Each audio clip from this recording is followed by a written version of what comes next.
One of our mentors, the late Bob Shields, him and I were talking on the phone, and he said something that I wrote down on a Post-it note, and I actually kept it. And he said, Jayson, if someone truly wants to save money, all they need to do is repay policy loans. Think about it. And that was like, wow, I got to write that down, Bob. That was really, really powerful, but it's the truth. And that is a storage place for future windfalls.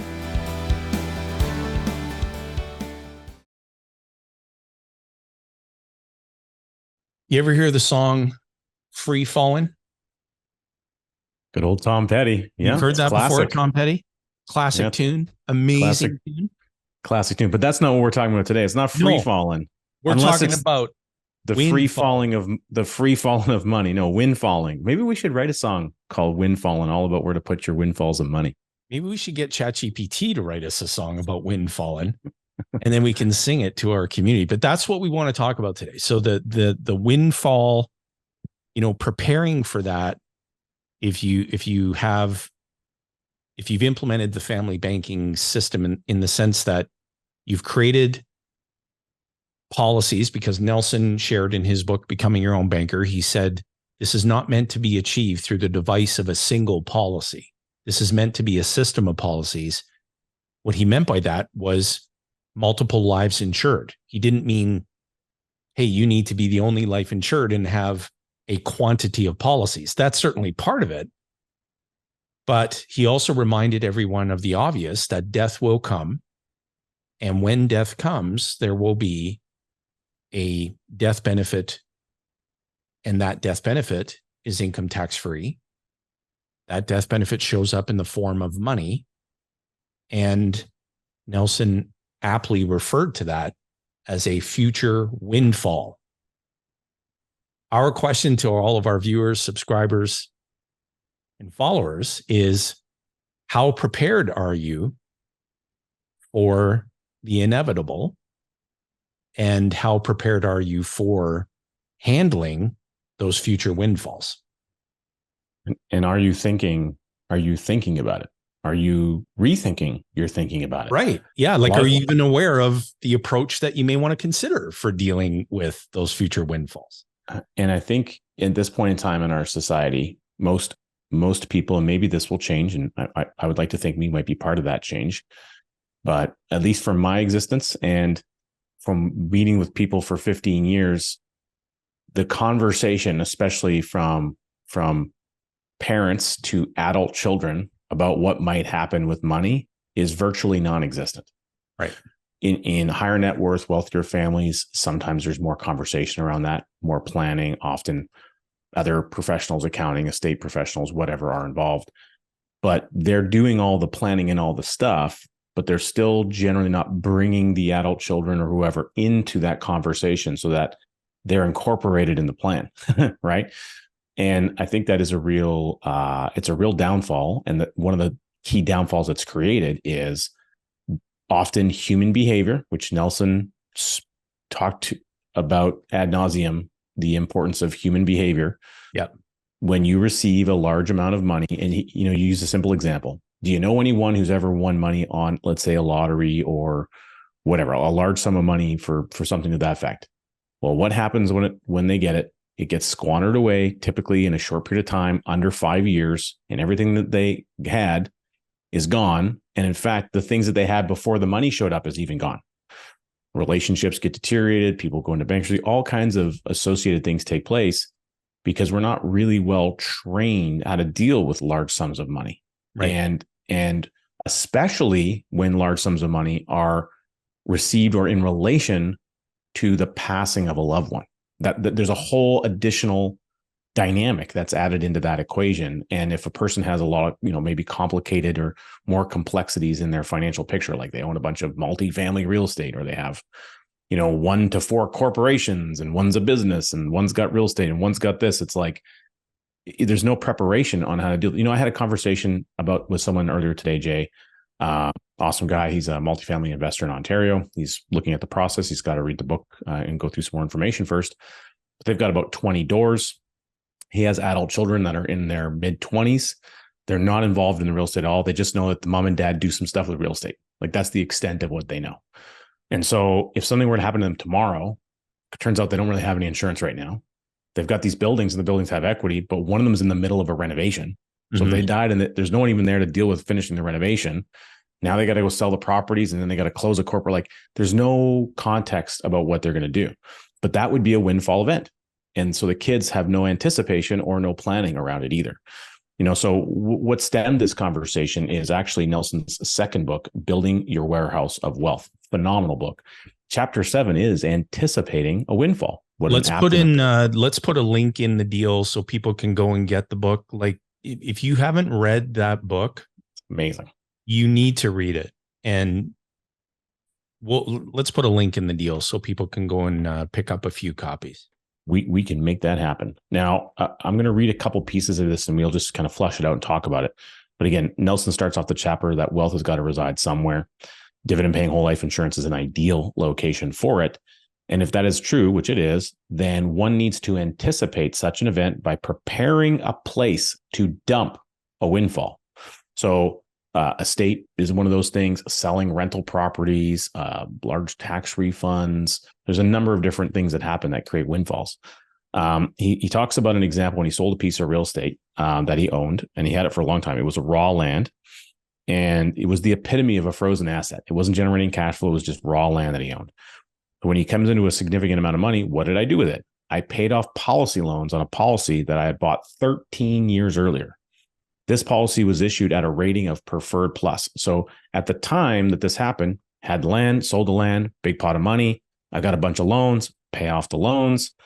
Well, it was the effectively like going back in time 13 years with a preferred health rating, because the policy had 13 years under its belt and he eliminated the loans down to zero. So it was effectively like he bought a 13-year-old policy today is essentially what Nelson was trying to teach us. That we have to really pause there for a second. We want people to really think about what you just said, because you can't go back in time and create anything that's more efficient than that. So again, what you were describing around having a place for a windfall, which that place is an outstanding policy loan balance. That's the place for the future windfall. He repaid it. The policy has all of that energy that was, so creating the live steam, page 15 of Nelson's book. He's 13 years into the deal, pays off the loans, has all that energy still getting more efficient every single day inside that policy. That's the equivalent of him purchasing. How did you describe it? A brand new 13-year-old policy today that's got all that energy under its belt. And I'll use a real estate analogy to expand on this. So imagine that you bought a property, a 12-unit apartment building for $1 million 13 years ago. Well, if that property was in the Ontario marketplace, that's probably worth like $5 million now. Yeah. Okay. And the cash flow has gone up. The rents have gone up and so on and so forth.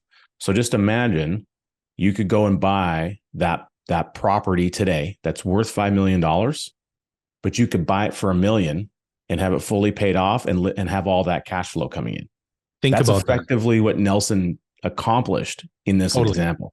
Totally. Okay. And if I can expand on what you just said, we in our family, we have 6 policies on each of our 4 children.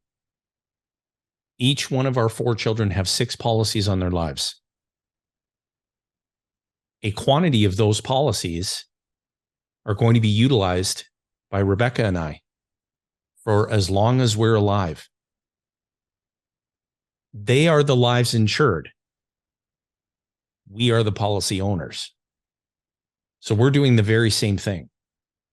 Because when Rebecca and I are gone, the windfall, a portion of the windfalls from our death benefit proceeds, are going to pay off the policy loan balances on the kids' policies that were earmarked for that purpose.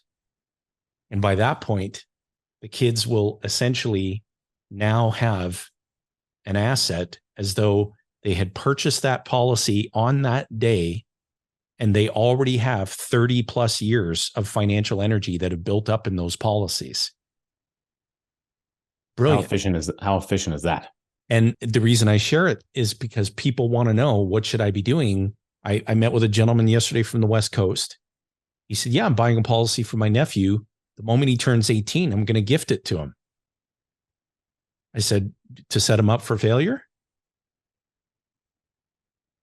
So you can imagine. He has no idea what to do with the policy. What's he going to do with it? You can imagine what his reaction was. And I went on to explain to him, you're creating an asset for your nephew that he can't create for himself today. He's 4 years young. When he turns 18, if you hand a valuable asset over without transferring any of the knowledge, the wisdom, the stewardship, the understanding, even the rudimentary understanding of what that is, what are the odds that by age 20, he's still got that asset? Extremely slim low. to none. And we can validate that, because how many advisors and colleagues in this industry do we know, Jayson, that that exact scenario happened to them? They were gifted a policy that their parents started, or a grandparent or whatever. They received it somewhere between the ages of 18 and 25. Imagine that. They had a need for money. Like, they needed to go use the money to do something. They didn't know, they didn't understand. They canceled it. They gave up the death benefit. They gave up the many, many years of growth potential on that policy, the windfall event to their own children, because at the time they didn't even have children. Like, the thinking model of someone in the 18 to 25 category whose brain hasn't even fully developed yet, they just can't comprehend unless they're given the stewardship skills along the path. I've told even our colleague Winnie had an example like that. And there was several other people that we've had even attend our sessions, advisors in the industry, sharing these stories of the what if only I would have kept that policy. And, hearing those comments is aggravating, because even you have a story for your own father in regards to that. These are the kinds of things that happen in the industry because of poor habits and a poor understanding of human psychology, and a reference to time and where people are at in time, what's happening in their life relative to with their ability to even forecast and anticipate their own future to some degree with reasonability and some logic. Yeah. I can tell you, my oldest, my firstborn, my son, Jackson, he's 15 now. And he would tell you, if he were on this podcast today, he would say, my dad has shared with me very clearly that if I want to take over ownership of one or more of the policies that he's created, I have to demonstrate to him how I plan to utilize it to implement the process of becoming your own banker, the infinite banking concept in my life. And I have to demonstrate my ability to be a good steward of that asset. And then if he checks the boxes on that, he has to pay me what that asset is worth. I'm not going to gift it to him. As much as I love him, as much as I love to be giving, I would be setting him up for failure. And this, you speak of my late father. He owned a participating whole life insurance contract. He retired. His advisor said, Bob, you don't need the policy anymore. You're retired. You have a defined pension. Yeah, you want to go out and buy some snowmobiles and a new set of golf clubs and a bunch of toys so you can enjoy retirement. Why don't you just surrender the policy, get that cash value, and go and enjoy your retirement? And a year later, almost to the day that he retired, he died suddenly and unexpectedly. And there was no windfall there and no place to put a windfall. And no accountability for the advisor who gave a horrific recommendation with very poor data and information, because the industry, it's not because the guy was an a-hole. It's because he didn't know and understand. He had the right intentions. Yeah. He believed he was doing the right thing. Yeah. But he had a piss poor amount of information to utilize in helping provide that guidance. Yeah. And it just unbelievable, the things that happen. And so circling back to Nelson and anticipating the windfall, I'm only on the first page of this chapter, by the way. When I bought that policy, I did not do it for death benefit. I bought it to create a place where I could put money that I could borrow to pay off the banks that were charging him outrageous interest rates. Right. So his intention wasn't for the death benefit. Doesn't mean he didn't need it, but the purpose was separate. The procedure is obeying all the principles of economic value add. Yeah. Now, he further goes on to say, again, when Nelson paid off that policy, I believe 13 years later, it was after he had his quad bypass heart surgery. So not only did he backdate, it was like backdating that policy and getting a 13-year-old asset without any of its startup costs, he was uninsurable at that point. So he couldn't even go get that insurance otherwise. Yeah. I mean, that's so important to understand. The failure to recognize that the earlier a person starts a life policy and the longer it is in force, the more efficient it becomes. One of the key things he talks about here that I think is really, really important that we need to identify, that the real penalty of delaying getting a policy started is the huge difference in cash value when one elects to get income or passive income at a future point in time. And so why not? He has this interesting suggestion, and I'm not suggesting that everyone goes and does this, but it's about rethinking our thinking, which Nelson talked about. So why not start up a new policy now and pay the annual premiums for 4 years or 4 or 5 years now, and then you can borrow from this policy to pay the premium due on it for the next 14 years. This will create a place to put windfall of money. You have a big outstanding policy loan. If you know you have a large anticipated windfall in the future, could you not then have a place to put that windfall at that point in time? Definitely. So again, the purpose here isn't to make that immediate suggestion. It's about thinking through the question, what if I had a bit more of a crystal ball and I could understand some reasonable things happening in our future? He mentions how his mother-in-law died, by the time he wrote this book, about 4 years previous. She was in a skilled nursing home for about 3 or 4 years. She wasn't coming back home at that point. It was costing them $5,000 a month to keep her there, or $60,000 a year. Well, they had a place to put money. When that $5,000 expense was over, that was in their budget, wasn't it? He still had the $5,000. He needed a place to put that $5,000 when the retirement home was over. Well, that's a great amount of money that could go against policy loans. That's right. Because he had a policy to put it into. That's right. And if he wanted to put it in a new contract, he might not be able to get a new contract in place because he was uninsurable, his own age, the amount of bodies he'd already insured. They might not have the human life value, like so many ripple effects. But by having that policy in place and having, an outstanding loan on it, he already knew where the money was going. It wasn't going to go to, buying a bunch of expensive things and just disappearing immediately in his budget. Instead, it could be refocused energy back towards his legacy that he left behind for so many other people.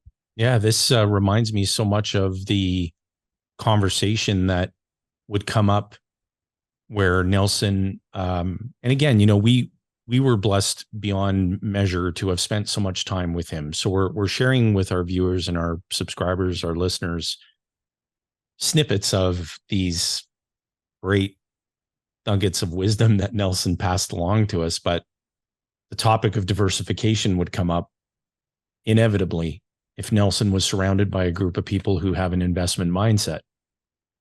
And he would help people to think about their thinking, to say, I have 48 policies with multiple lives insured.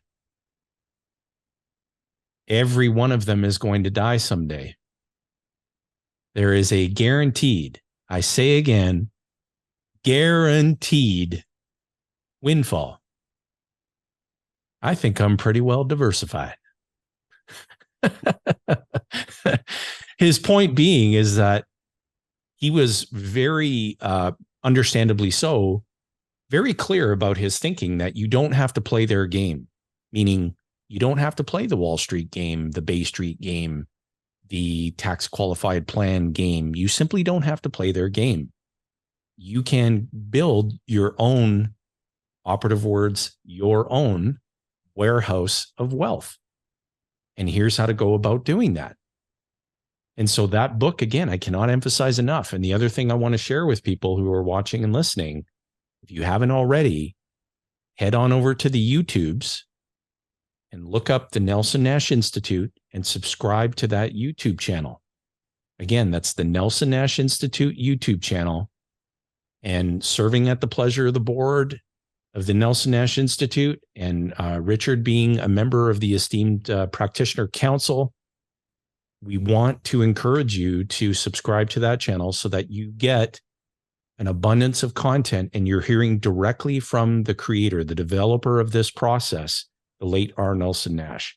And we have curated a mountain of content that is going to continue to land on that channel. And so ease on over there, Nelson Nash Institute, hit that subscribe button. You'll be glad you did. You're going to be seeing and hearing a lot more from the late R. Nelson Nash. And you will see and hear him everywhere. Yeah. Guaranteed. That I can also stamp a guarantee on. And credit to not in the same way that Tommy Boy would have done it. No, definitely not. But so windfalls can be engineered. So when you're sitting down with your family and you're wondering, how can we implement this as a family?